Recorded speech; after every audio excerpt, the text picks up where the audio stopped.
Bonsoir, soyez les bienvenus dans 28 minutes. Merci de votre fidélité. Salut, chers camarades. Bonsoir Elisabeth. L'actualité internationale, c'est cet avertissement du patron du renseignement allemand. La Russie pourrait décider d'entrer en conflit militaire direct avec l'OTAN d'ici 2029. C'est demain. L'OTAN, autrement dit, les pays européens comme la Pologne à l'est ou la France et l'Allemagne à l'ouest. In Moskau realistische Chancen aus, die eigene Einflusszone nach Westen auszuweiten, vielfach überlegene Europa in die Abhängigkeit von Russland. Wird Russland, wenn nötig, auch eine direkte militärische Auseinandersetzung mit der NATO nicht scheuen? Les récentes incursions présumées de drones russes dans l'espace aérien européen et les propos ultra-bellicistes de Vladimir Poutine accréditent-ils cette hypothèse? L'Europe a-t-elle les moyens de se défendre et doit-elle se préparer à la guerre sur son sol? On en débattra avant de vous retrouver dans la troisième partie de l'émission, Marie Bonisseau et Xavier Mauduit. Avec un nouveau câble en Méditerranée, ouais. Elisabeth, un câble sous-marin. Isabelle, c'est joli aussi. Un câble sous-marin entre la France et la Tunisie. Oui. C'est le plus long en Méditerranée. Vous êtes prête à dévider du câble et l'histoire aussi. On va en dérouler du câble, Xavier. Et vous, chère Marie? Moi, je vais vous raconter l'histoire d'une Chilienne, Anita, victime de la dictature de Pinochet dans les années 70. Tout le monde la croyait morte, assassinée. Elle vient de réapparaître 50 ans plus tard. À tout à l'heure. Et pour commencer, la filière viticole française va mal, crise dans le jaja. Il y a le réchauffement climatique, la baisse de la production jusqu'à moins 30% de rendement dans le Beaujolais, la hausse des droits de douane appliqués par les États-Unis, premier marché pour les vins français, et les changements dans les modes de consommation, notamment chez les jeunes. Je me retourne vers Anna. Pour parler de ce malaise et de l'avenir des sublimes vignobles français, nous recevons Laure Gasparotto, historienne, grande connaisseuse des grands crus et des petits cuits-cuits. On la retrouve tout de suite.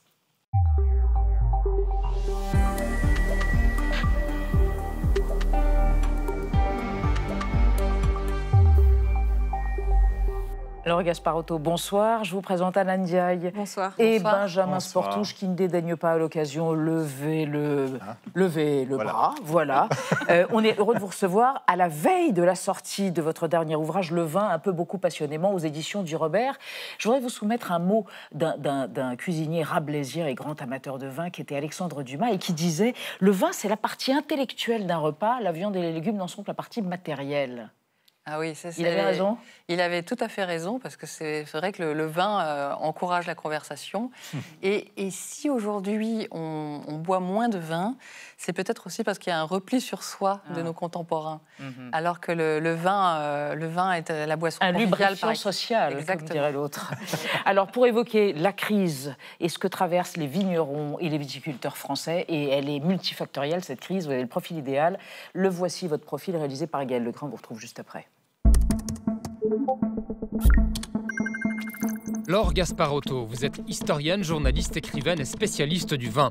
Alors que la saison des vendanges est terminée, les mauvaises nouvelles et les difficultés s'accumulent pour la filière viticole française. Alors, le vin français peut-il surmonter ces défis?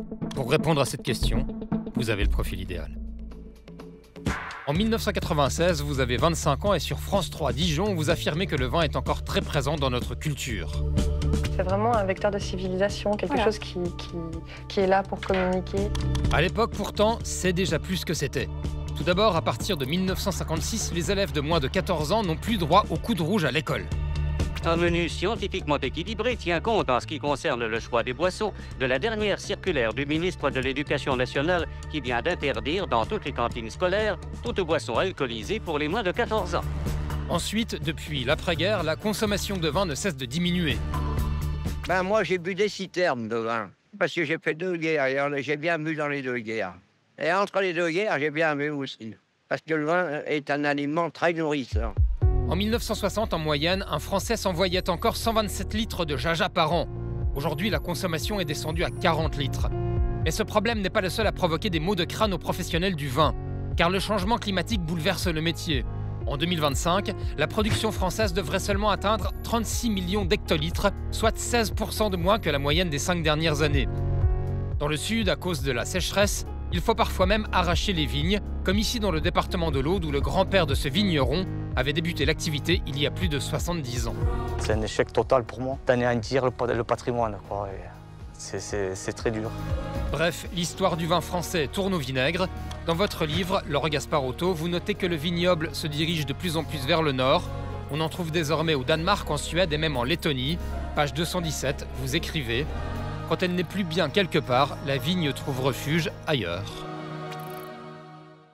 Oui, votre livre qui est un chant d'amour au vin, qui est une sorte d'emblème de notre civilisation. Alors, ça va pas mal partout. Par exemple, en Bourgogne, il y a eu une hausse du rendement cette année. Par contre, dans le Beaujolais, effectivement, c'est moins 30%. C'est lié, entre autres, à la canicule. Et c'est inéluctable, si on en juge par ce que le dérèglement climatique est en train de fabriquer entre le stress hydrique, les épisodes de canicule, ça va pas s'arranger. Oui, il n'y a pas que le réchauffement, il y a aussi toute la violence climatique, c'est-à-dire les gels, les grêles, les maladies. Le vignoble n'a jamais été autant malade qu'aujourd'hui. On sait que c'est à peu près 10% du vignoble qui meurt chaque année, parce qu'aussi les gestes vignerons ne sont plus là. C'est-à-dire que les vignerons n'ont plus appris à faire les gestes d'autrefois. Les gestes d'antan ? Les gestes d'antan, même tailler la vigne. De nouveau, il y a des gens qui réapprennent à tailler, parce que tailler la vigne, ou même le greffage, greffer la vigne, ce sont des actes vignerons que eux-mêmes ne savent plus faire parce qu'on ne l'enseigne pas forcément à l'école. Il y a des écoles d'ailleurs. Attendez, c'est des béotiens qui vous posent la question, mais il y a des écoles. Oui, bien sûr, il y a des lycées viticoles, bien sûr, oui. Et des vignerons que je connais me disent que, par exemple, le greffage, aujourd'hui, sont les pépiniéristes qui le font. Autrefois, c'était le vigneron. Et de plus en plus de gestes comme ça ne sont plus dans le métier. Et ces gestes on parle d'une plante qui a une mémoire, parce que quand on plante une vigne, c'est pour plusieurs années, c'est une plante pérenne. Et donc, elle a vraiment la mémoire de tout ce qu'on lui fait. Et comme un animal, en fait.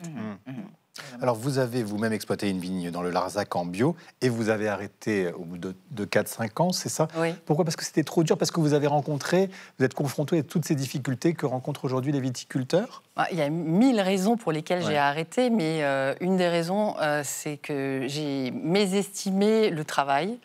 C'est-à-dire que j'achetais 5 hectares en terrasse du Larzac, qui était une nouvelle appellation à ce moment-là, en 2014.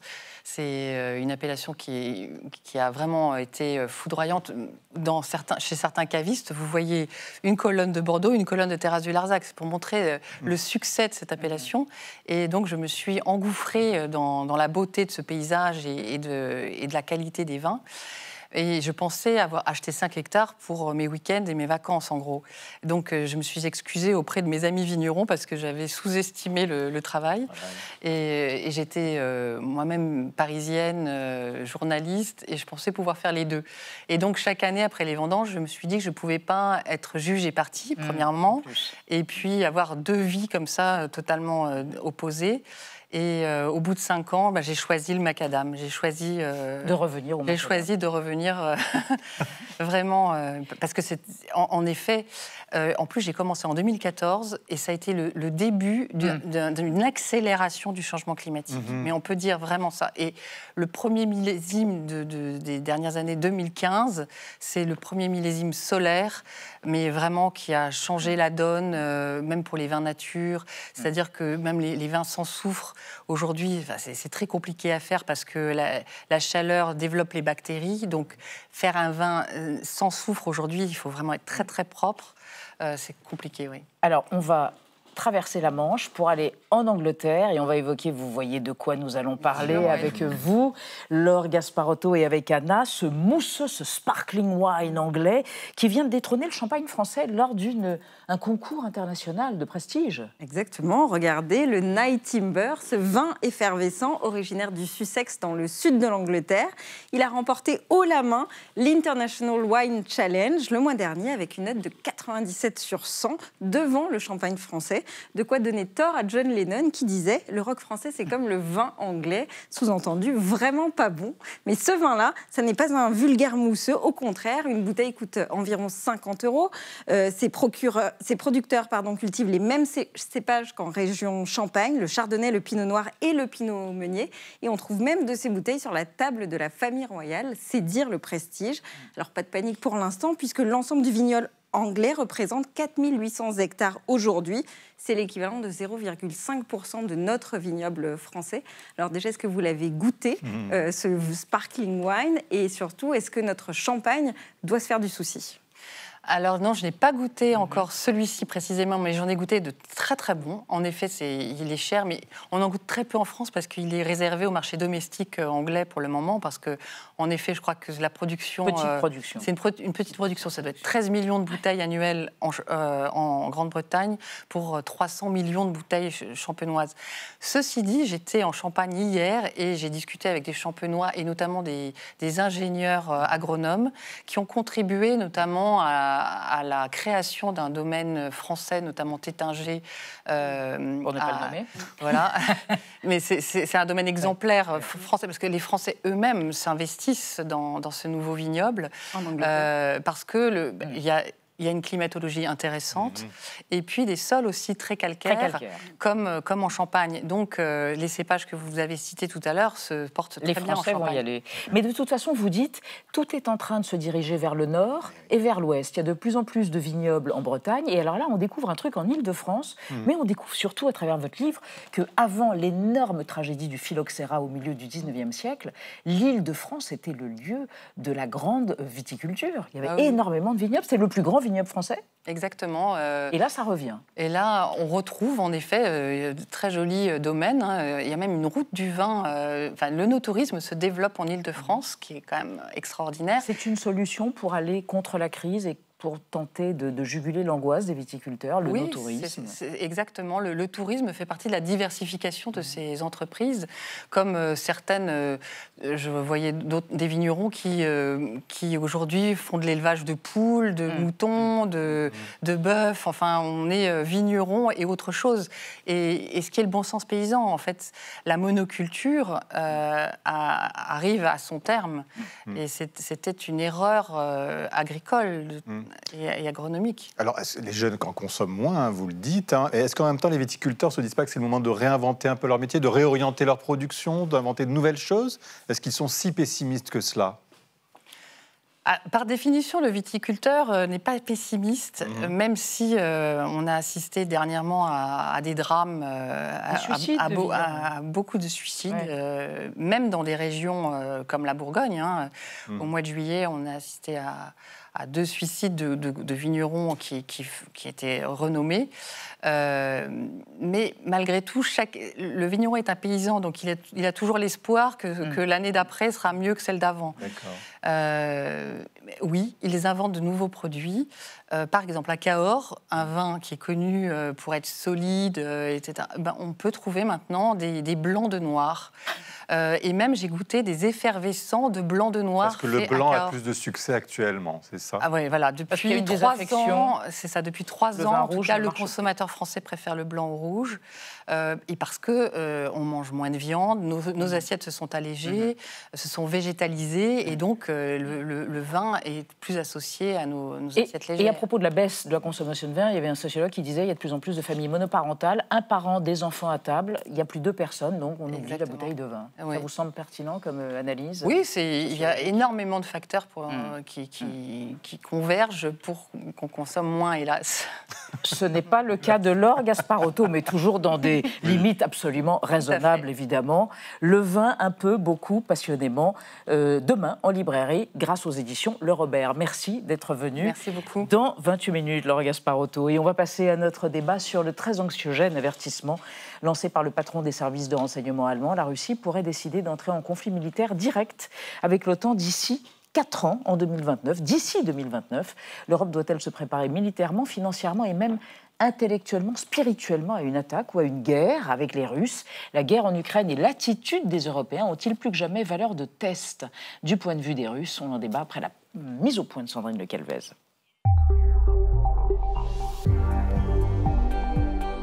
Branle-bas de combat à Bruxelles. Les ministres de la Défense de l'OTAN étaient réunis aujourd'hui pour discuter des moyens de renforcer leur riposte après de multiples incursions russes dans l'espace aérien européen.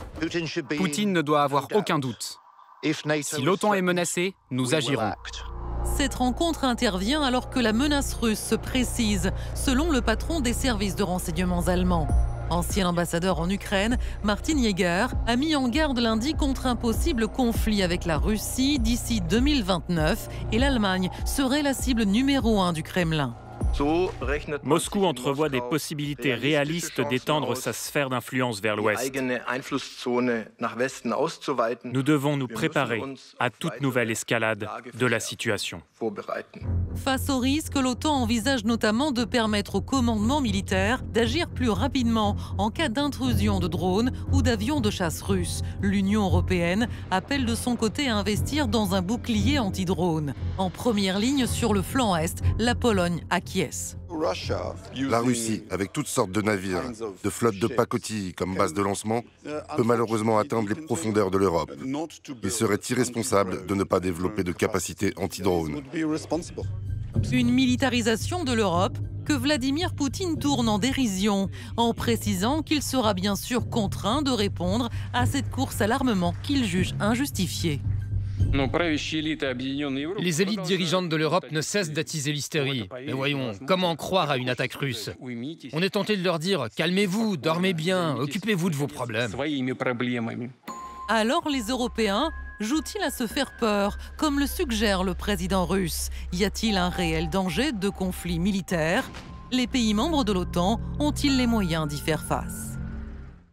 Nos trois invités, trois spécialistes pour ce débat. Bertrand Badi, bonsoir, professeur émérite de Relations internationales à Sciences Po Paris. Votre dernier essai, L'art de la paix, est paru chez Flammarion. Selon vous, il ne faut pas surdramatiser. Les chars russes ne vont pas traverser le Rhin. Il faut bien se préparer à ce risque, mais ce n'est pas l'hypothèse la plus plausible selon vous. À côté de vous, Aurélien Duchesne, bonsoir. Vous êtes chercheur au think tank Eurocréative, un think tank spécialisé sur les questions de l'Europe centrale et orientale. Votre dernier essai, La Russie de Poutine contre l'Occident, est paru chez Erol, n'est-ce pas? Je crois que je ne me trompe pas. Selon vous, la Russie va bien tenter une attaque contre l'OTAN, elle s'y prépare. Vous ajoutez, nous ne jouons pas à nous faire peur. Souvenons-vous qu'en 2014, on disait que l'invasion de la Crimée était un fantasme. Et à côté de vous, Nicole Gnesotto, bonsoir. Vous êtes vice-présidente de l'Institut Jacques Delors, vous êtes historienne. Dernier essai, Fracture dans l'Occident, comment en est-on arrivé là, vient de paraître aux éditions Odile Jacob. Selon vous, il y a une intention agressive dans les discours de Vladimir Poutine. Plus on se prépare à la guerre et on mettra l'accent sur la défense, moins elle sera possible ou vraisemblable. Et on démarre le débat avec la déclaration du jour. C'est celle pour le moins inquiétante de la chef de la diplomatie de l'Union européenne. La Russie joue avec la guerre et nous dépassons le cadre d'un conflit hypothétique, a déclaré Kaja Kallas avant-hier lors d'un déplacement à Kiev. Le danger est vraiment imminent pour vous, Aurélien Duchesne? Les personnalités comme Kaja Kallas alertaient des pays comme précisément la France et l'Allemagne sur la menace russe. Et nous, on disait qu'ils étaient obsédés par une menace qui était imaginaire et qui visait notamment à ressouder les rangs autour des États-Unis. Ils ont eu raison depuis une quinzaine d'années sur la réalité de l'impérialisme russe. Et le scénario auquel se préparent les Estoniens comme Kaja Kallas, j'étais moi-même en Estonie... Parce qu'elle est d'origine estonienne. Absolument, ancienne Première ministre. Quand j'étais en juin en Estonie à l'invitation du ministère de la Défense, le scénario privilégié par les Estoniens est le suivant, que la Russie veuille tester l'article 5, le 1 pour tous, tous pour un de l'OTAN, par une attaque peut-être limitée contre un territoire balte, lituanien ou estonien, qui pourrait dégénérer en guerre ouverte. Que répondez-vous à Kaja Kallas et donc à votre voisin Aurélien Duchesne, Bertrand Badi? Alors, il y a plusieurs éléments. D'abord, moi, ce qui me gêne toujours dans l'analyse politique, c'est les images historiques implicites ou explicites. C'est-à-dire, on parle de la guerre en sous-entendant quelque chose qui ressemble aux précédentes, et notamment aux deux guerres mondiales. Et même l'exemple de la Crimée est évocateur parce que le contexte est totalement différent et que s'affronter à l'Ukraine et s'affronter à l'OTAN, ce n'est pas exactement la même chose. Oui, d'accord. Je pense qu'il y a, et là je vous rejoins totalement, un réel danger russe, que ce danger russe tient à cette nostalgie de puissance qui habite M. Poutine, qui lui a fait dire depuis un certain temps déjà « Make Russia Great Again ». Oui, et c'est vraiment la même espèce, et que nécessairement cela se manifestera sur la scène internationale. Comment? Je pense beaucoup plus aux formes nouvelles de confrontation qu'aux formes anciennes. C'est la raison pour laquelle cyberguerre, la cyberattaque, la cyberguerre est quelque chose qu'il faut prendre très au sérieux. Imaginez nos hôpitaux, nos transports. Ça commence déjà. Bon. Oui, en même temps, Nicole Gnesotto, pardon, Bertrand m'a dit, mais il y a eu des choses très concrètes, des incursions de drones, des violations d'espace aérien. Là, ça, j'allais vous dire, c'est une forme de guerre classique. Enfin, en tout cas, les prémices peut-être ou pas, pour vous? Je crois qu'il n'y a aucun doute sur la menace russe, mais il y a tous les doutes possibles sur le passage à l'acte. Et le passage à l'acte de la part de Vladimir Poutine, c'est le degré de résistance, de préparation des Occidentaux et en particulier des Européens pour éviter d'une part l'effet de surprise, d'autre part la passivité, l'incrédulité dont vous parliez. Donc je crois que l'incertitude, elle est sur notre réaction. Et c'est là où je crois qu'il faut faire très attention parce qu'on a aujourd'hui un discours... Nous, les Européens. On entend un discours de préparation à la guerre. Le secrétaire général de l'OTAN, même notre président de la République, les services de secret allemands, tout le monde a l'air de dire que la guerre est inévitable, comme s'il y avait une fatalité de la guerre à laquelle il faut se préparer. Ça, je crois que c'est une erreur. Ce qu'il faut dire, c'est non pas la fatalité de la guerre, mais la nécessité de la défense. Si nous, on se défend suffisamment, si on a une résilience sociale, politique, démocratique suffisamment forte, alors il n'y a pas fatalité de la guerre, et donc il n'y a aucune raison d'avoir peur. Et je crois que c'est très différent de dire l'un ou l'autre discours. Et moi, ce qui m'inquiète, c'est que quand même en Occident, on entend plus le discours sur la fatalité de la guerre que sur la nécessité de la défense. C'est aussi rationnel que ça ? Oui, c'est une question de rationalité, justement. On n'a pas voulu, enfin, pour ceux d'entre nous qui avions dit que Poutine envahirait l'Ukraine, on nous répondait « jamais il ne le fera », c'est irrationnel. Sa rationalité n'est pas la même que la nôtre. Sa vision de ses intérêts et de ce qu'il est prêt à faire pour ses intérêts n'est pas la même. Pour moi, la rationalité de Poutine qui le pousserait à attaquer l'OTAN, c'est la tentation du possible. Le plan A, ils nous battent sans avoir à nous combattre, c'est-à-dire que si demain les Russes s'emparent d'une ville, il y a Narva en Estonie dont on parle beaucoup par exemple, ville à majorité russophone et russe ethnique, et que les Français et les Allemands ne veulent pas mourir pour Narva demain, Poutine aura gagné. Mais si nous, on réagit, le plan B auquel se préparent les Russes, avec leur économie de guerre, c'est de nous combattre nous directement. Ils se disent, visiblement les Russes, c'est ce que disent aussi les Allemands, qu'il y a une fenêtre de tir de 3 à 5 ans pour attaquer l'OTAN. Bertrand Badi, c'est vrai qu'on entend beaucoup ça, parce qu'en fait, de plus en plus, Poutine laisse entendre qu'il veut augmenter sa sphère d'influence. C'est ça ou pas son objectif ? Alors, je crois qu'il veut montrer que la Russie n'a pas perdu sa puissance. La Russie était traitée par Barack Obama, qui n'était pas le pire des présidents des États-Unis, de puissance régionale. Et ça a été un traumatisme très fort sur lequel Poutine a su surfer. C'est-à-dire, est-ce que lui, intimement et personnellement, il veut restaurer quoi que ce soit ? Je n'en sais rien. Mais il sait qu'en revanche, c'est une parole qui fait sens dans l'opinion publique russe et dans un certain nombre de milieux oligarchiques russes. Alors, ceci dit, ce qu'il faut faire, c'est deux choses. Que veut dire rationalité ? Que veut dire parole politique ? Je suis d'accord avec vous que, effectivement, le calcul rationnel froid ne nous apprend rien. Mais quand même, on peut gager que lorsque Poutine s'est engagé le 24 février 2022 dans le conflit ukrainien, il considérait réellement qu'il avait une bonne chance d'arriver à Kiev en 3 jours. Maintenant, le désaveu de l'histoire, le fait qu'au bout de 3 ans et demi, il n'en soit qu'à conquérir 18% du territoire ukrainien, lui a appris quelque chose.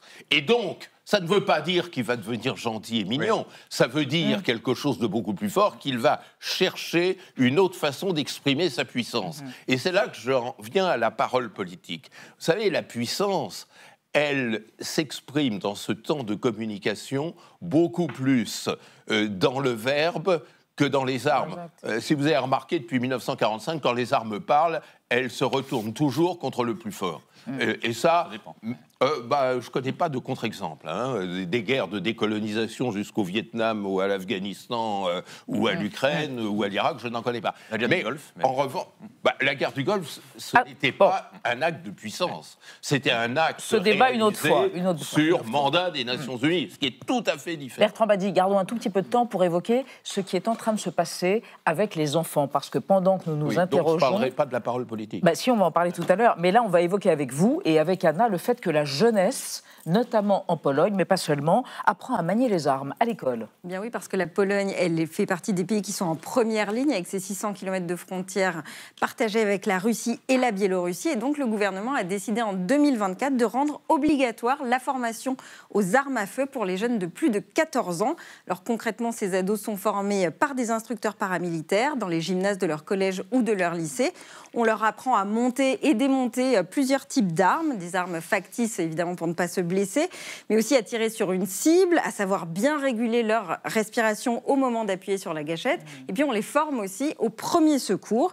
Un instructeur qui était interviewé par France Info expliquait qu'il ne s'agissait pas de les préparer à la guerre, mais plutôt de leur fournir les bases pour pouvoir survivre si la situation venait à dégénérer.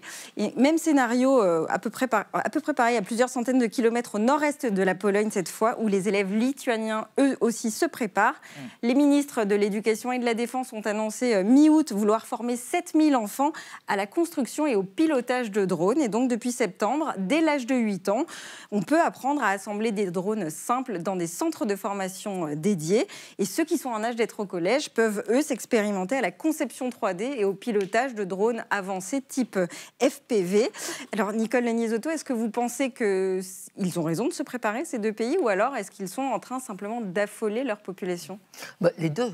Moi, je pense qu'ils ont raison de se préparer parce que ce sont des pays frontaliers, effectivement, de la Russie. Encore qu'on a vu que la Russie avait survolé le Danemark en présidence de l'Union européenne, alors que le Danemark n'a aucune frontière commune avec la Russie. Donc, ils ont raison de se préparer. En même temps, ils ont raison d'initier leur jeunesse à la plus haute technologie, qu'elle soit civile ou militaire. En même temps, ça paraît quand même un peu délirant. Ce ne sont pas les enfants qui vont dissuader les Russes de nous attaquer. Non. Je crois que, d'ailleurs, enfin, si c'est dans 5 ans, 6 ans, c'est eux qui pourraient se retrouver au front, de fait. Oui, mais d'autres pays aussi se préparent. Moi, je crois qu'il ne faut pas y attacher une importance démesurée. Ce qui est clair, c'est que les Russes, en tout cas, sont très attentifs à tout ce qui vient de l'Occident par rapport à la défense. Et donc, de même on a été surpris quand ils ont attaqué Kiev, ils ont été très surpris de notre soutien à Zelensky. Très surpris, ils ne s'y attendaient pas. Et donc, de la même façon, je crois que plus on montre que non seulement les militaires, mais les sociétés civiles sont résilientes et n'accepteront aucune attaque, plus on dissuadera les Russes de nous attaquer. Aurélien Chat, dans les milieux pacifistes, on dit qu'il y a un intérêt pour l'industrie de défense européenne à exagérer la menace russe pour obtenir plus de contrats. Qu'est-ce que vous répondez à cette hypothèse-là ? C'est la vieille phrase d'Anatole France, on pense mourir pour la patrie, on meurt pour les industriels. La réalité, c'est qu'on a cultivé la logique inverse pour des raisons évidentes, les fameuses dividendes de la paix, les menaces majeures ont disparu, on a d'autres investissements à nourrir, transition démographique, écologique, etc. Maintenant, il y a quand même des choix qui se posent. Et pour un pays comme la France, par exemple, je rappelle que non seulement le budget de la défense, depuis 30 ans, est celui qui a été le plus réduit en proportion du PIB, par exemple. Et la deuxième chose, c'est que l'industrie de défense, il ne s'agit pas simplement d'engraisser les marchands de canons, il s'agit aussi de réapprendre la guerre de haute intensité. Les Russes le font depuis 30 ans, nous, on la réapprend depuis 3 ans. Cela dit, la guerre en Ukraine a suffi pour mettre les industries de défense au travail. Donc, ce n'est pas simplement notre discours, c'est l'attaque des Russes sur l'Ukraine qui a remobilisé les industriels de la défense. Mark Rutte, le secrétaire général de l'OTAN, vous en parlez tout à l'heure, est convaincu que l'Alliance Atlantique qu'il dirige n'a rien à craindre de la Russie. Écoutez. I think you have to make sure that you are absolutely convinced whether yes or no it is posing a threat. If it is posing a threat, we can do everything needed to make sure the threat will not materialize. But if it is not posing a threat, a strong alliance, and NATO is so much stronger than Russia, we are infinitely more capable. Bertrand Badi, nous sommes infiniment plus compétents, pas de souci à faire. On est prêts, parce que notamment aussi, on a l'arme nucléaire, nous, Français, pour couvrir tous les pays de l'OTAN avec nous. Ne pensons pas aujourd'hui et demain en fonction d'hier et d'avant-hier, à nouveau. Alors, ça me permet de dire deux choses. Je vais commencer par la première, parce que je suis sûr que la deuxième, je n'aurai pas le temps de la placer. Il est taquin. On est quand même dans une situation que d'aucuns appellent une guerre cognitive, c'est-à-dire où on utilise toute une série de mots et de dénominations, de symboles et de gestuels, et ce que vous décriviez à propos de la Pologne, c'est de la gestuelle, de manière effectivement à modifier le comportement de celui qui fait face. Ça, c'est quelque chose qui a toujours existé, mais qui prend aujourd'hui des proportions très grandes, parce qu'il y a l'intime conviction que l'usage matériel de la force ne mènera à rien. C'est-à-dire, on se rapproche de Sun Tzu qui, quelques millénaires, nous disait que la meilleure guerre est celle qu'on gagne sans avoir à la faire. Et là, on est dans un jeu qui évoque ce cas de figure. Alors maintenant, quelle chance, je peux arriver à mon deuxième point. De manière synthétique. L'OTAN. évidemment, dans une situation de tension comme celle que nous connaissons, on ne peut pas toucher trop facilement à l'OTAN. Ouais. Mais il faut quand même savoir que pour notre monde, c'est-à-dire cette Europe occidentale et ce monde occidental, l'OTAN, après 1989, ça a été une véritable catastrophe. C'est-à-dire la seule alliance militaire qui demeure au monde et qui donc cristallise toutes les craintes, tous les rejets, toutes les peurs et qui a donné à M. Poutine cette chance extraordinaire de pouvoir s'entendre avec le Sud global, précisément parce qu'il était facile de dire que face à cette Bastille, vous comme moi, eh bien, nous sommes menacés. Sauf qu'Emmanuel Macron avait dit lui-même que l'OTAN était en état de mort cérébrale. Mais si on regarde les chiffres, Nicolas Izotto, c'est dans le même sens. Mais enfin, regardez les chiffres, l'état des forces entre l'OTAN et la Russie, on est quand même très largement dominant. Et alors attendez, on va laisser répondre Nicolas Izotto. Aurélien Duchesne. Mais c'est pour ça qu'il faut s'inquiéter. C'est pour ça que le discours sur la guerre n'est pas innocent. Il y a quand même certains, je pense, dans certains milieux, qui pensent comme on est meilleur, on pourrait peut-être, une fois pour toutes, leur mettre, pardonnez-moi l'expression, une bonne pâtée et se débarrasser de la menace russe pendant 15 ou 20 ans. Moi, je crois que c'est le discours le plus dramatique que l'on puisse tenir. C'est vrai que l'OTAN a beaucoup plus de capacités militaires, technologiques, on est totalement supérieur, mais c'est justement une raison pour ne pas l'utiliser et pour essayer de convaincre les Russes de ne pas passer à l'action. Moi, je crois qu'il y a deux facteurs qui vont déterminer la mise en œuvre ou pas de la menace russe. Il y a le facteur américain, d'une part, parce que plus les Américains disent qu'ils sont plus ou moins impliqués dans l'OTAN, moins les Russes oseront quand même faire une aventure. Et le deuxième facteur, c'est le facteur européen, parce que si les Américains ne sont pas là et que les Européens montrent qu'ils sont prêts, là aussi c'est dissuasif.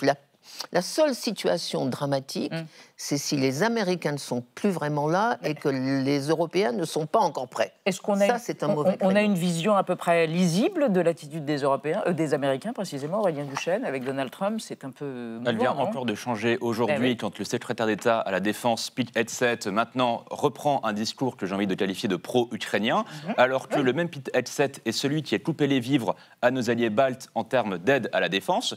Il y a des signaux contradictoires des Américains, mais là où ça change, quand vous parlez à des Polonais, c'est que eux, il y a un avant et un après Donald Trump 2, où ils se disent qu'après tout, même si les Américains, on veut les garder en Europe, je pense notamment aux Danois qui rachètent des F-35 alors que l'Amérique menace leur territoire au Groenland, il y a quand même la prise de conscience chez nos amis d'Europe centrale et orientale du fait que les Américains ne seront pas toujours là et qu'au minimum, pour les garder chez nous, il faut faire preuve d'entrain à notre propre défense.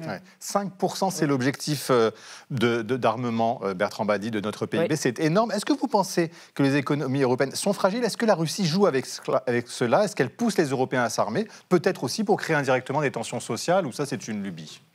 Oui, moi je n'irai pas jusque-là parce que je n'ai aucun élément de démonstration empirique de la chose. D'un machiavélisme russe qui voudrait fabriquer de la fracturation sociale. Je crois qu'il faut comprendre que nous, depuis le monde occidental, nous regardons l'OTAN comme un instrument militaire. Et Poutine regarde la même OTAN comme une aubaine diplomatique. C'est-à-dire que la dénonciation de l'Occident collectif est, pour la diplomatie russe, le succès garanti de rallier le reste du monde que nous méprisons complètement, sans nous rendre compte que tout ceci vient progressivement nous encercler. Moi, j'ai entendu de hauts responsables indiens plaider devant moi que les nazis sont au pouvoir à Kiev. Voilà, pour vous donner un petit exemple de cela. Ça prend en Afrique, ça prend en Asie, ça commence même à prendre en Amérique latine, au Brésil, par exemple, où ce genre de discours peut être aussi relayé. Donc, effectivement, comme dirait quelqu'un, ne regardons pas dans la bonne direction. C'est-à-dire que... c'est quoi la bonne direction? La bonne direction, c'est... Non, la bonne direction, c'est la mondialité. C'est que nous sommes dans un monde d'une très grande complexité, et cette espèce de dialectique entre la Russie et l'Europe, Poutine en joue diplomatiquement de manière très astucieuse pour reprendre du galon, et ça marche. On va regarder vers l'Ukraine, justement. Est-ce que tout se joue là-bas? C'est la question qu'on se pose. On écoute d'abord Donald Trump, qui semble revenir, vous le disiez, de sa lune de miel avec Moscou. Look, I'm very disappointed because Vladimir and I had a very good relationship, probably still do. I don't know why he continues with this war. This war has been so bad for him. He should have won that war in 1 week. He's now going to soon be into his 4th year. He's lost 1.5 million soldiers, probably close. It's a horrible war. That's the biggest thing that's happened since World War II. Aurélien Duchesne, en tant que président américain, on se dit que pour écarter toute menace russe en Europe, il faut que l'Ukraine sorte victorieuse de la guerre face à la Russie. C'est ça la clé? Mais parce que c'est une guerre coloniale, fondamentalement, de la Russie qui ne veut pas faire le deuil de son empire en Ukraine. Il faut qu'elle se casse les dents en Ukraine pour ne pas recommencer ailleurs. Je dirais, dernière chose, c'est pas l'OTAN qui a provoqué l'impérialisme russe. Quand en 1992, la Russie a soutenu la sécession de la Transnistrie en Moldavie dans le sang, c'était pas l'OTAN qui menaçait la Russie, mais l'impérialisme russe déjà. Il faut défaire l'impérialisme russe en Ukraine pour que le massacre s'arrête et que le danger s'éloigne. Mais j'ai jamais dit... Non, mais attendez, parce que ceci m'était adressé... C'est mon tour, cher Oui, mais enfin... S'il vous plaît, soyons démocratiques, partagez démocratiquement la parole. Nicole Niesotto. Tout dépend de ce qu'on appelle une victoire de l'Ukraine. Et c'est là, je peux être d'accord avec vous, effectivement, il faut que l'Ukraine gagne pour que Poutine ne recommence pas, mais tout dépend de ce qu'on met dans la victoire. S'il s'agit de retourner aux frontières d'avant la Crimée, alors qu'on n'a rien dit en 2014, quand il a pris la Crimée. Comment peut-on aujourd'hui dire qu'il faut que la Russie rende la Crimée? Ça me paraît difficilement tenable.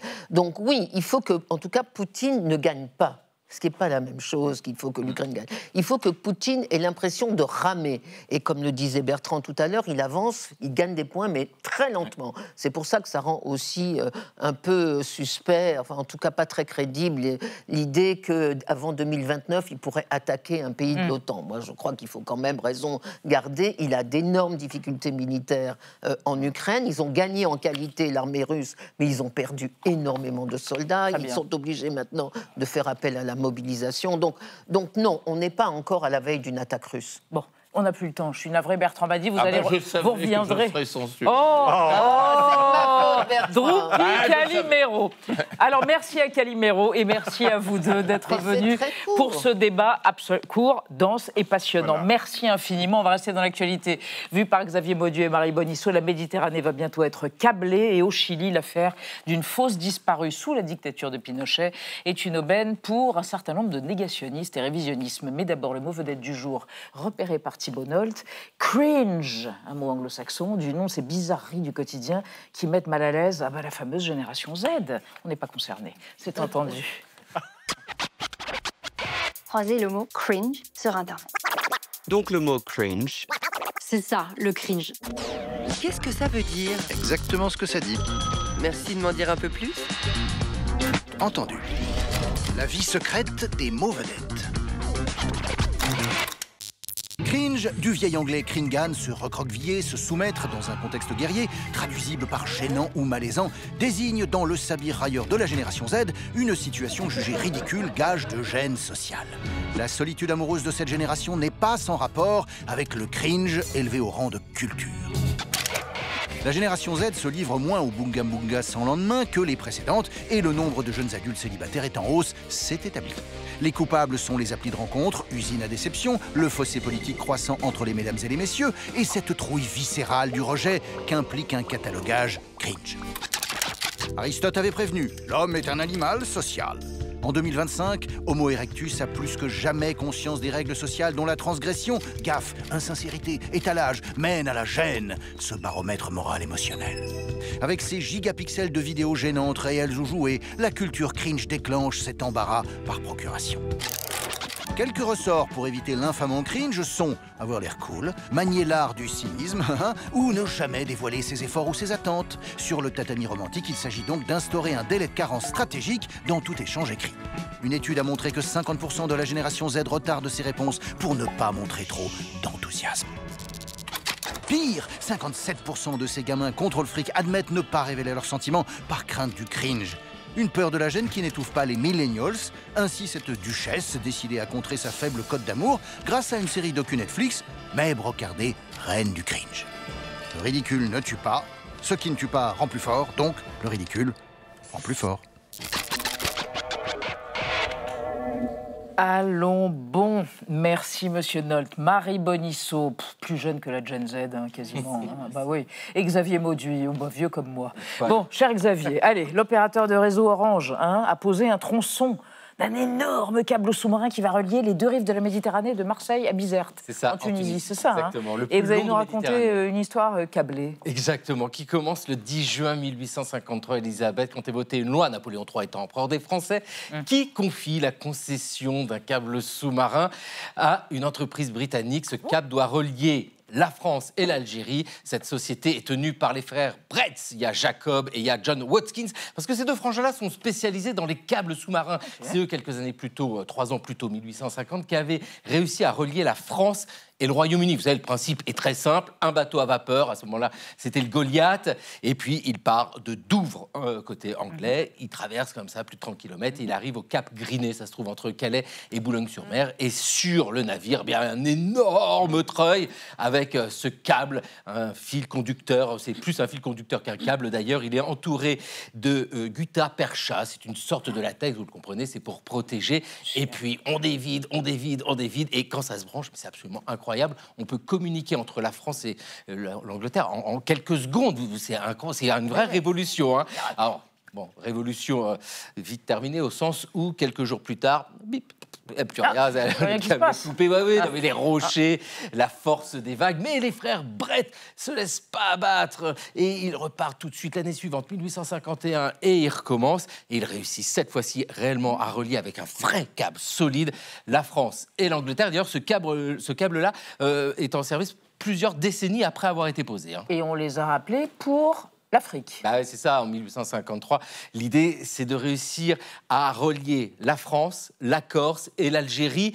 Alors, l'Algérie, c'est la ville de Beaune, B-O, accent circonflexe, N-E. Aujourd'hui, c'est la ville d'Annabia. L'Algérie, l'Algérie qui est alors 3 départements français. Hein. C'est vraiment le territoire français. Et vous voyez que dans cette histoire-là, il y a de la politique. C'est pour le commerce, bien sûr, mais c'est aussi la volonté de contrôler, de pouvoir communiquer sur l'ensemble du territoire. Et remarquez d'ailleurs que le royaume de Piémont-Sardaigne en profite au même moment pour faire la même chose, c'est-à-dire relier le Piémont à l'île de Sardaigne. Alors, c'est bon, ils l'ont, le gros câble qui fonctionne très bien, mais il y a d'autres défis. Cette fois, c'est le poids. Ouais, parce qu'il y a plus de 700 km à parcourir, beaucoup de cuivre. Et puis, cette distance, il y a un problème, c'est qu'on ne maîtrise pas encore les profondeurs.